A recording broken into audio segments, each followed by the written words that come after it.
ஓம் சக்தி பராசக்தி. என் அன்பு தங்கமே, ஏன் இப்படி எப்பொழுதும் அழுது கொண்டே இருக்கின்றாய்? இந்த வாழ்க்கையே வெறுத்து போய் உட்கார்ந்திருக்கின்றாய். சரியாக சாப்பிடாமலும் சரியாக தூங்காமலும் என் தங்கமே உன்னை நீயே வருத்தி கொண்டு இருக்கின்றாய்.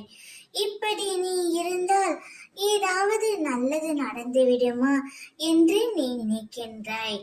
ஆனால் காலத்தின் கட்டாயத்தாலும் விதியின் சதியாலும் இந்த கஷ்டம் என்பது எல்லோருக்கும் வரக்கூடியதுதான்.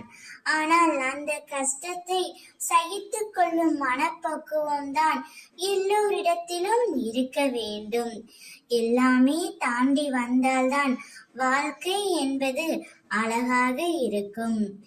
ஏன் தங்க, இவ்வளவு உன் துணையின் மீது அதீத அன்பு வைத்து இப்பொழுது கஷ்டப்பட்டு கொண்டிருக்கின்றாய்.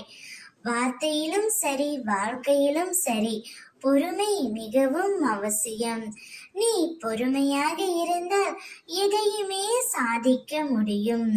உன்னை தேடி உனக்கான உறவு ஒன்று வரப்போகின்றது. அது உன் துணையாகவே இருக்க போகின்றார். உன்னுடைய துணையின் இல்லத்தில் ஒரு இறப்பு நடந்துவிட்டது. அந்த இறப்பின் மூலம் உனது வாழ்க்கையில் ஒரு நல்லது தொடங்கிவிட்டது என் தங்கமே.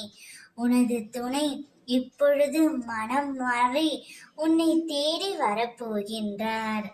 நீ அந்த உறவுடன் சந்தோஷமாக இருக்கத்தான் வேண்டும். வாழ்க்கை என்பது நாம் எடுத்துக்கொள்ளும் முடிவுகளை பொறுத்துதான் அமையும். நீ நல்லதே நினை, நல்லதே நடக்கும். ஓம் சக்தி.